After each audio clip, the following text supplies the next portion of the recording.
السلام عليكم ورحمة الله وبركاته. بسم الله والحمد لله والصلاة والسلام على حبيبنا وأسوتنا وقدوتنا وشفيعنا رسول الله صلى الله عليه وآله وسلم. هل سمعتم عن عبادة الإغاظة؟ تعالوا نعرف بعد ما نصلي على حبيبنا صلى الله عليه وآله وسلم. النبي صلى الله عليه وسلم لما وصل المدينة المنورة وجد أن اليهود قد أقاموا سوقا كبيرة، عملوا سوق كبيرة والمسلمون يعملون ويشترون من هؤلاء اليهود. فقرر النبي صلى الله عليه وسلم أن يضرب قبة في موضع بقيع الزبير، فقال هذا سوقكم. يعني عمل قبة كبيرة كده من القماش، تمام، عشان تبقى مكان للسوق للمسلمين، وقال لهم هو ده السوق اللي تنزلوا تتاجروا فيه. فجاء واحد من قادة اليهود اسمه كعب ابن الأشرف، فدخل وقطع أطنابها، يعني هد القبة ديت وخلاها على الأرض. فقال النبي صلى الله عليه وسلم لا جرم، خلاص ما فيش مشكلة، لأنقلنها، يعني هنقل القبة ديت إلى موضع، خدوا بالكم الكلمة، هو أغيظ لهم من هذا. المكان اللي هننقل فيه ده هيغيظهم أكتر. فنقلها النبي صلى الله عليه وسلم إلى موضع سوق المدينة، ثم قال للصحابة هذا سوقكم.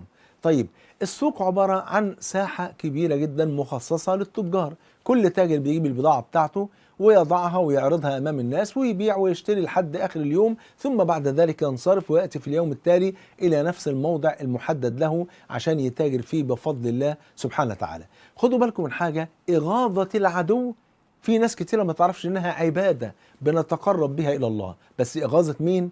العدو، مش إغاظة أخاك المسلم، لا، إغاظة العدو. قال جل وعلا ذلك بأنهم لا يصيبهم ظمأ ولا نصب ولا مخمصة في سبيل الله ولا يطؤون موطئا يغيظ الكفار ولا ينالون من عدو نيلا إلا كتب لهم به عمل صالح إن الله لا يضيع أجر المحسنين. يعني إيه؟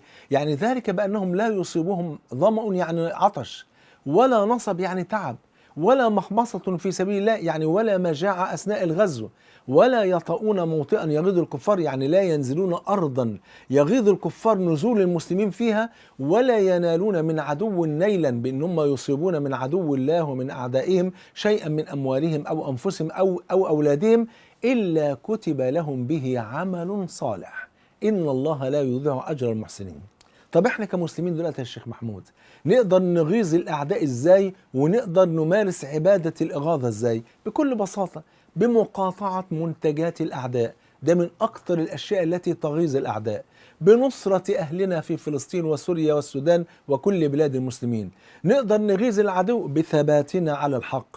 تقدري حضرتك تغيظ الأعداء بثباتك على حجابك وحيائك.